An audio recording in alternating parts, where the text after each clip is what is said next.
नेताजी इतने बड़े नेता रहे हैं और नेताजी के इसलिए नहीं कि हमें बीजेपी से लगवानी है प्रतिमा, हम खुद सक्षम है समाजवादी लोग, और नेताजी को मानने वाले, नेताजी के रास्ते पे चलने वाले इतने खुद ताकतवर हैं, वो जहाँ चाहेंगे वहाँ मेमोरियल बना देंगे। इसलिए ये इस बहस में एक बहुत छोटे नेता के बारे में इस तरह मत कहा करो। छोटे नेता से पूछते हो, हमने तो पिछली बार भी कहा था विधानसभा टूरिज्म के सेंटर बना दो मैनपुरी को।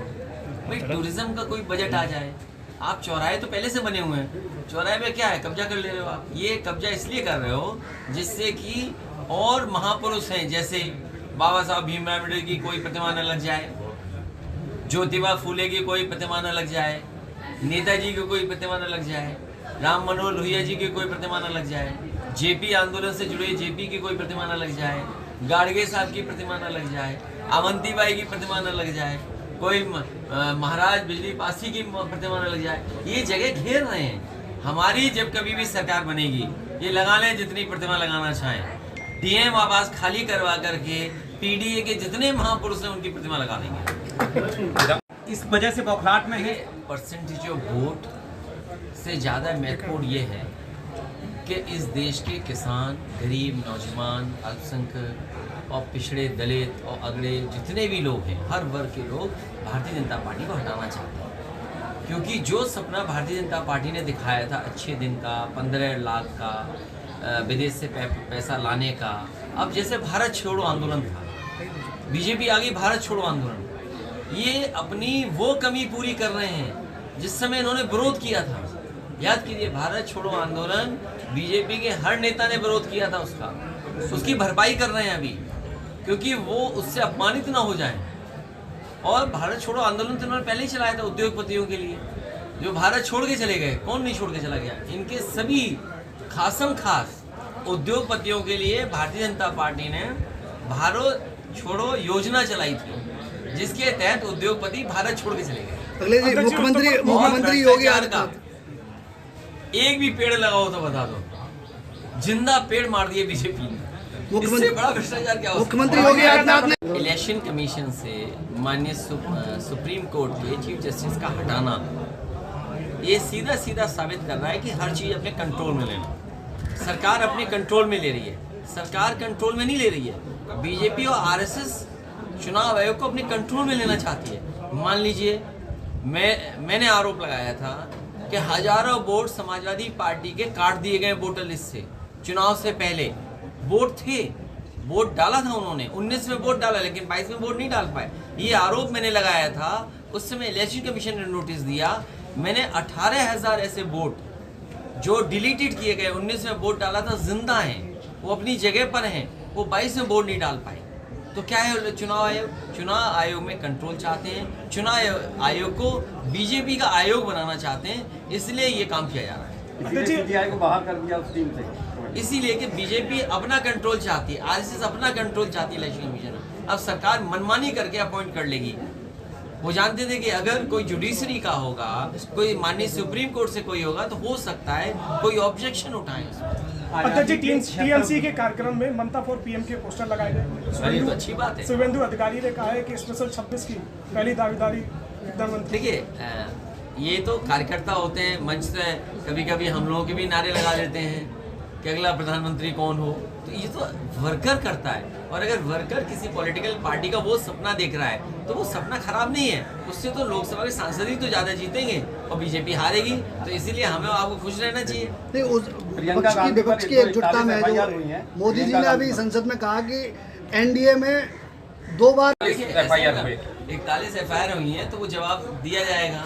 लेकिन भ्रष्टाचार तो है ही बीजेपी की सरकार। आचार्य प्रमोद कृष्णन ने कहा कि जो 41 एफआईआर हुई है वो एक शहीद की बेटी थी, ऐसा कम से कम बेटियों को तो बख्श दे, बीजेपी के लिए बोला है। बीजेपी कोई भी सच्चाई बर्दाश्त नहीं करती। यूपी में भ्रष्टाचार तो ऐसा है जिसकी आप कल्पना नहीं कर सकते। यूपी में हो सकता है मध्य प्रदेश से ज़्यादा भ्रष्टाचार हो, और मध्य प्रदेश के आगे लोग यूपी में भ्रष्टाचार कर रहे हो। आप बुंदेलखंड एक्सप्रेस से पता करिए, क्या मध्य प्रदेश के लोग ही आकर के यूपी में भ्रष्टाचार किए कि नहीं किए।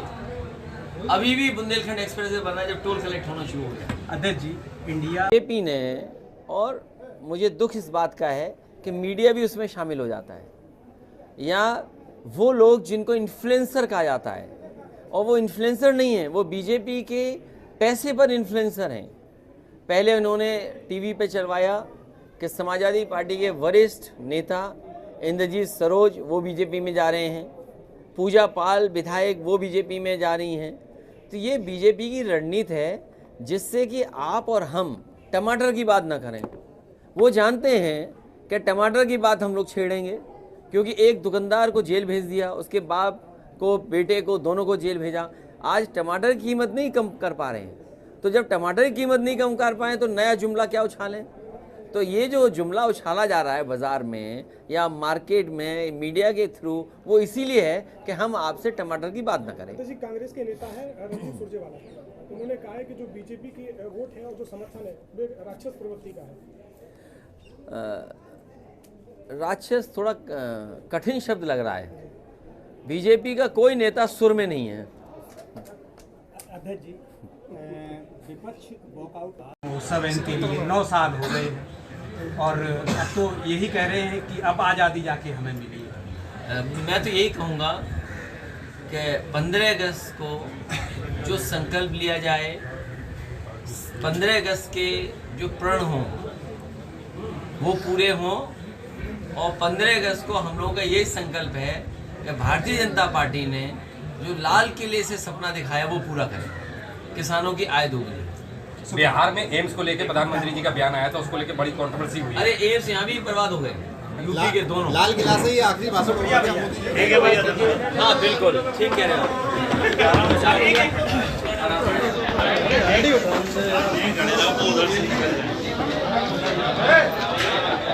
आए जिंदा आए, बीजेपी ने लगा दिए सब पौधे मर गए। तो बताओ, जो लोग पौधों को मार दें, इससे ज्यादा पापी कौन हो सकता है।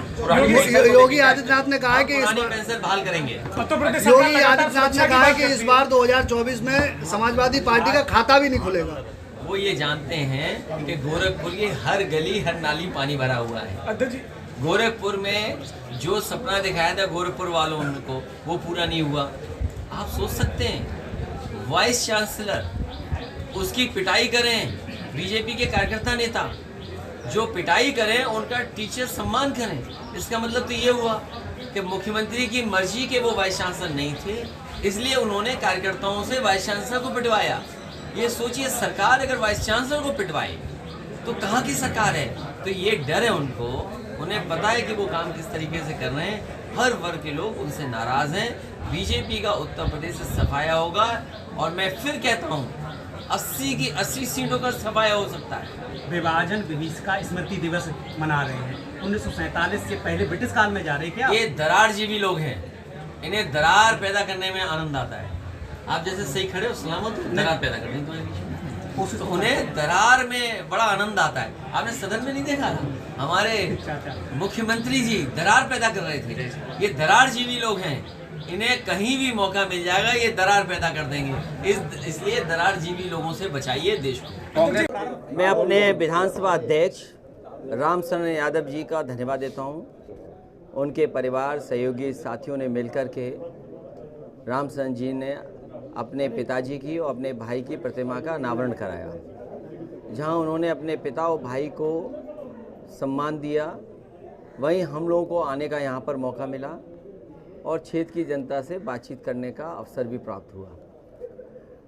लगातार समाजवादी पार्टी उन सवालों को उठा रही है जो बुनियादी सवाल हैं। आज भी बिजली का संकट उतना ही है जितना पहले भारतीय जनता पार्टी की सरकार में था, और जो व्यवस्था बिजली में समाजवादी सरकार ने बनाई थी उस व्यवस्था को ख़राब करने का काम किया है भारतीय जनता पार्टी ने। जानवर खुलेआम घूम रहे हैं, सांडों से गाड़ियां टकरा रही हैं, लोगों की जान जा रही है, एम्बुलेंस फ़ोन करिए तो आ नहीं रही। और लखनऊ एक उदाहरण बना है जहां एक गर्भवती महिला अस्पताल में भर्ती हो जाती तो उसका बच्चा बच जाता। लेकिन सोचिए, एक गर्भवती महिला को एम्बुलेंस नहीं मिली, समय पे अस्पताल नहीं पहुंच पाई। गवर्नर हाउस, विधानसभा, मुख्यमंत्री आवास या जितने भी वरिष्ठ नेता या मुख्य लोग रहते हैं वो उस आसपास रहते हैं, वहीं गर्भवती महिला को बच्ची पैदा हुई, बच्चे की जान चली गई और कोई उसको बचा नहीं पाया, ना कोई सुविधा इलाज की दे पाया। डिप्टी सीएम जाते हैं और आखिरी समय पर बच्चे को जो कुछ क्रिया करनी पड़ती है वो करने का, उसमें भी पॉलिटिकल लाभ लेना चाहते हैं। बेरोजगारी चरम सीमा पर, महंगाई वही वैसी की वैसी, और महंगाई तो लगता ये है कि अपने जमाखोरों को ये लाभ पहुंचा रहे हैं। जो जमाखोर लोग हैं, जो चीज़ें जमा कर रहे हैं, उनको मुनाफा पहुंचाने के लिए भारतीय जनता पार्टी जानबूझ करके महंगाई लाने का काम कर रही है। भैया अभी चंद्रशेखर